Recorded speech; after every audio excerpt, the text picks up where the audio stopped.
Hi guys, James at RampantLionReviews again for you today with another beer review. For this one we are going to head back to Munich and we're going to do another Oktoberfest beer. So it's my first visit to Paulaner in quite a little while and we're going to have a taste of their Oktoberfest beer. I was quite surprised when I found the Oktoberfest beers here in Sweden, especially when I found the Weltenburger one, which I'd never seen before. But I've seen this guy before when I lived in Germany and I tried it. It's very nice, but I never actually got around to reviewing it for you. So this one should be quite a really nice review. But anyway, as always with my reviews, I'll tell you a little bit about the brewery. If you want to get straight to the tasting, just fast forward. All the usual web links are in the video description below. The brewery website, the link to my other reviews I've done from Paulaner. I will add to that in the near future. There's the Facebook page for the channel as well. Please like it, and also my Untappd profile for the channel as well. And feel free to connect with me in whatever way you wish. Always interesting to hear from you guys who are watching the videos. So anyway, to tell you about Paulaner, the Paulaner name is obtained from the Italian monastic order of Paolo, and this order settled in the heart of Munich in the early 17th century. So in 1634, the order of Paulaner monks began to brew beer in the Au, and this proved to be the foundation stone for the Paulaner brewery as it is today. But apparently the monks were forced to fast, and so only they could eat bread and water during the Lenten period. So they basically thought about this a little bit and reasoned that beer could be produced as a liquid bread, and thus they wouldn't break their Lenten promise. But this liquid bread became the world's first Doppelbock, the Paulaner Salvator, and I've reviewed this one for you before, and it is a pretty nice beer, I have to admit. So do try the Paulaner Salvator if you come across it, the oldest Doppelbock in the world. But the monks sold the Paulaner Salvator to the population for a small charge, and it spread very quickly, much to the kind of alarm of the secular brewers in the city. So the letter of protest from the secular brewers in 1634 is deemed to be the first recognition of the Paulaner brewery's existence. So that's why the bottles say founded 1634, and the aim of this letter of complaint was to basically prohibit the Paulaner Salvator from public sale. But the monks only in fact received an unlimited right of sale from the electoral prince 150 years later, and because of this the first mug of the Paulaner Salvator that's produced each year is given to the political leader of Bavaria, and it's known as the Salvator Probe, or basically in English the Salvator tasting. But the ceremony that they actually do for this, to do the Salvator Probe, also marks the beginning of Lent as well. So, the Paulaner beers thus are produced according to the Bavarian Purity Law of 1516, the oldest food and drink law in the world actually, and all the hops that they'll use in their beers come from the Hallertau region. This is in the Bavarian hop producing region, actually the biggest hop producing region in the world, and I think the oldest perhaps as well. But they have their own water source as well, which they say is untouched glacier water from a depth of 250 metres, and they also have their own exclusively cultivated yeast strains as well. So when you try a Paulaner beer, you really are getting something that is purely kind of southern Bavarian, or purely, almost purely Munich. But these guys are one of the 8 breweries who produce the official Oktoberfest beer. A lot of other breweries in Germany will produce beers for Oktoberfest, but the official thing, the official Oktoberfest beers are the ones that are brewed within the city limits of Munich, and Paulaner of course are one of these breweries, and they also own Hackerpschorr, who are one of the other very old Munich breweries, and they produce another Oktoberfest beer as well. Never tried the Hackerpschorr one, so hopefully next year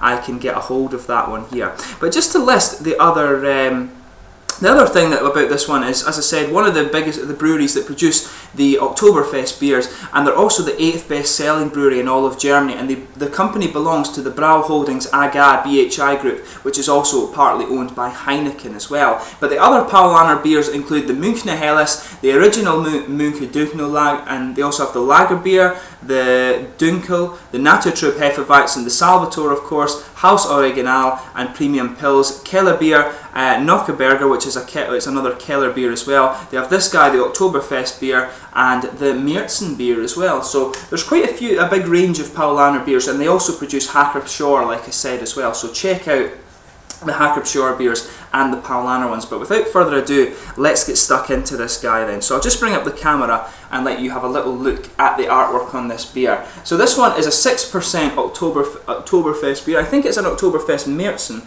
but you can see there on the bottom the people enjoying their Oktoberfest beers. My German flatmate Toby was telling me, I didn't realise this, but the Oktoberfest beers are all about 10%, so when they bottle them up for you, they're actually a lower strength than they are in the tents when you go there. And I didn't realise that. I thought all the beers were about 6%, because this 6% is a bit stronger than a normal German beer would be. And I thought this was just the regular strength, but apparently no, at Oktoberfest they are even stronger. There you can see as well the Paulaner bottle cap on this one. So yeah, nicely presented, all the typical things there, and as I said, you can see, I'm not sure how well you'll be able to see it in the light, but it says Zeit 1634. So yeah, without further ado, let's actually get stuck into this guy. Been looking forward to trying this one since I bought it actually. As you can see, a nice smoky opening there as we get that out.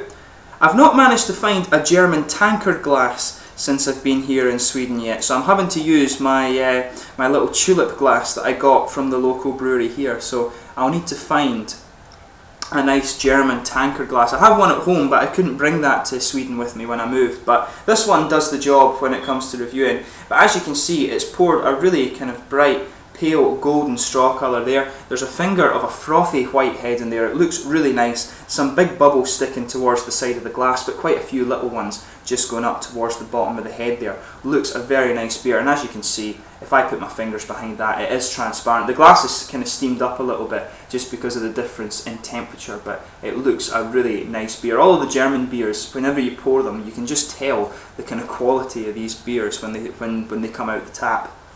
But yeah,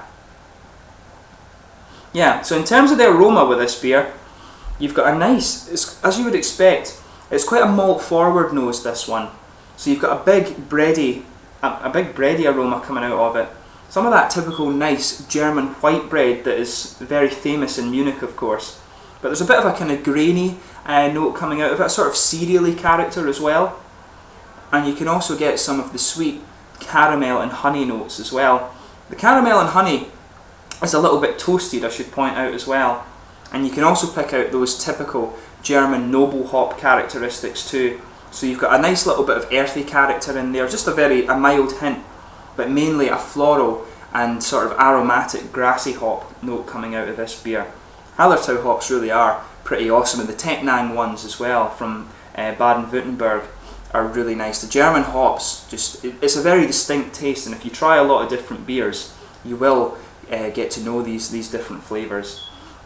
But yeah, Tecknang hops and Hallertau hops, some of the best in the world, definitely.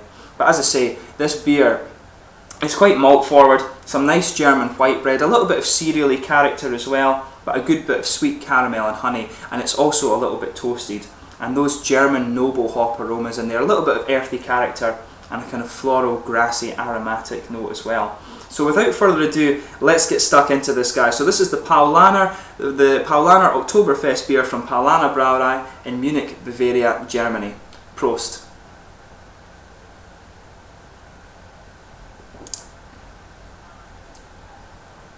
Yeah, just kind of how I remember it actually. A bit more, even though it comes across a bit more malty in the nose, I remember this one being a little bit more hoppy than I expected, and it definitely is that.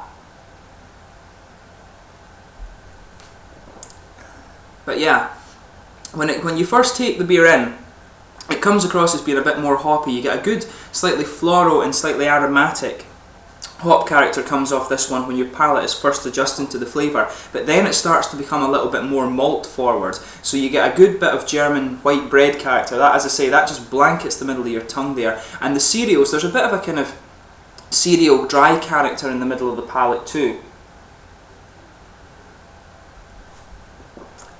But down the middle of your tongue, you'll start to pick out a little bit of cereally, sort of biscuity, caramelly, and maybe even a little bit of honey sweetness just right down the middle of your palate there, and you've got the nice bready characters and a bit of cereal flavour around that as well.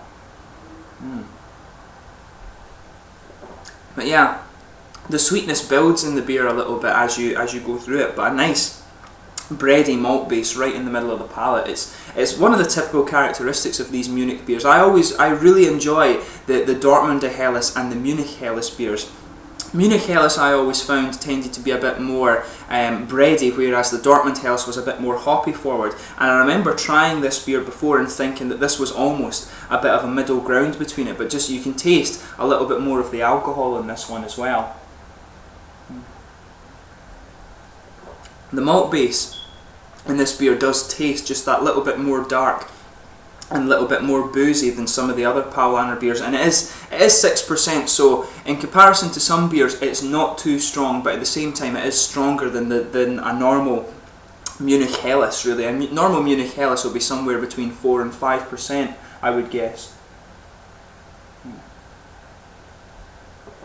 But yeah, like I was saying, a nice German white bready malt base there. There's a bit of cereal dry character in the middle of the palate too, but you get a nice sweet caramelly and slightly biscuity flavour that just goes right down the middle of the tongue, and that cereally character just becomes a bit more dry as you go through it. And I would say that the caramel and bready flavours are a little bit toasted, and you can pick up just a little hint of a boozy flavour in the middle of the palate too. If you move out towards the edges of the tongue, that's when you're starting to get the hoppy characters out of this beer, so you've got a nice typical German noble hop flavour from this beer.